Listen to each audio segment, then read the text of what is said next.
Sirai Bakal Sapo Parat Hẹn An Giang Bằng Phích Của Sói Chầm Đột Tập Pra Tí Liệt Đồng Bằng Phích Của Sói Chầm Đột Tí Liệt Đồng Hãy chân kế Sô Rật Nia Tập Phần Mạch Giang Tập Mây Tập Phần Mạch Giang Tập Phần Mạch Giang Hãy bố sa tục năm Pakarana Thà Phiên Cơ sở xoa gom dâm dông đầm na dây mong nào ngà đi cơ sở dâm dông tăng chăm đầm na mà để sang nhà bằng ngà ngà và sát tập phần nhị chun hay bố sa tục chăm tà ra bằng nia hoàn thăng và vận năng bằng đầm na hai năm bằng ngà bằng thăng tốc cho chụp đông cho chụp răng cho ngạt quần và chụp dông dê ta bằng thăng mò để sang tập hai dây mong mây thầm mây đi cơ sở tập tuan ra bằng tập con tập ngày prang bằng ngà cưอายุวันน่ะสกาบาลักกับไปเคลียงเคล็ดลายกระทรวงยุติธรรมกรอบน้ำให้กับไปติดตามเราด้วยในงานกับพักเพื่อกระทรวงสำนักงานcầm giáp lênการเล่นเอาอันยากcầm giáp lên กระทรวงสำนักงานของเราก็ถูกที่กระทรวงสกุลทองทางการศึกษาเจ้าเราหลบรุงครับจับเครื่องในงานของเรารองที่ต้องส่งตรงเดียวเลย trên bao giờ đang học đấy trong thì kéo để đấy vô nó trong chút nó vô trời đây nè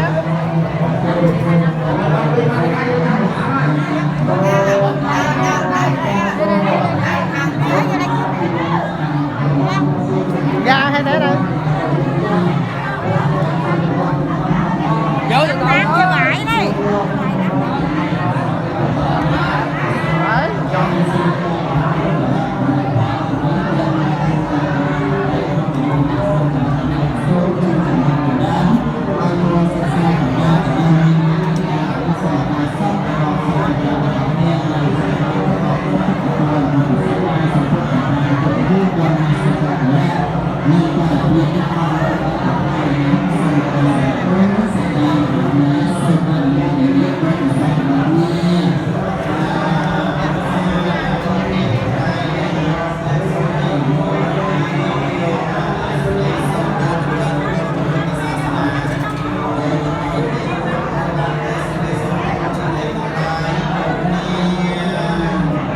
coi nó cột đấy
quá trời.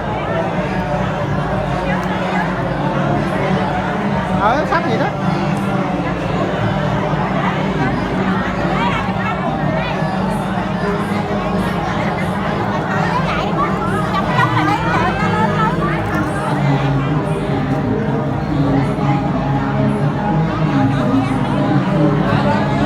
Để ba dẫn vô.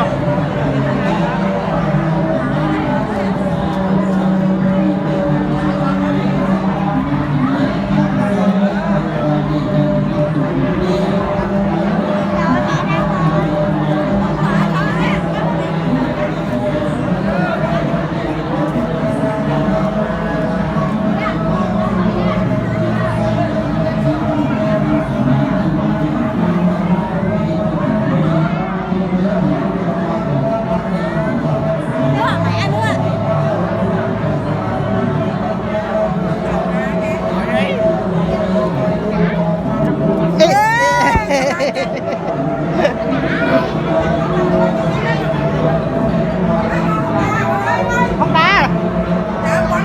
Dạ quánh con.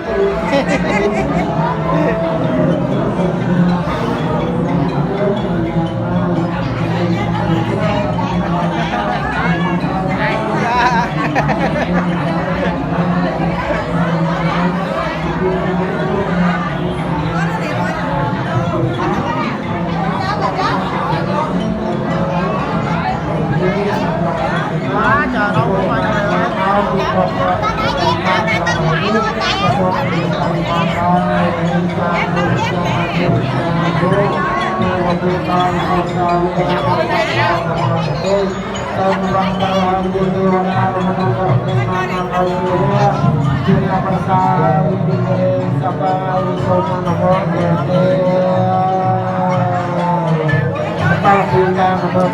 Hãy subscribe cho kênh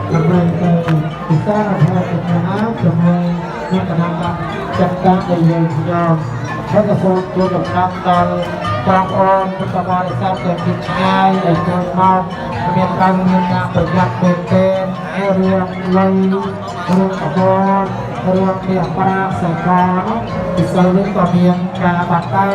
để không bỏ lỡ trong thời gian đầu tuần hay cái của nói miền ca ba con một tình bật nói đổi xa miền ca bật ly bật chặt nó chuyển ra mình sống cho mình đang hay xa thu sa thì ye cho năng kia tha se tham va thu tem phải leo eka samangaratana samang sambasa tanaje ta sáu sớm pha này chân để cho ra làm nông praratana trai nu pani cô chụp pa sabra cô chụp pa sabra cô chụp pa sabra ai con ta tu ta tu ta tu ta tu na tu na ma ra ra tu ai sa ma tu na tu na pra pra si ho si na pra ka ka do do ta se ta ta ta ta ma ma ai ni yo ma na ta ba na ta ba na na ko ko ko ko Trời ơi, ba đứng ở đây trời. Trời ơi, ba đứng ở đây trời.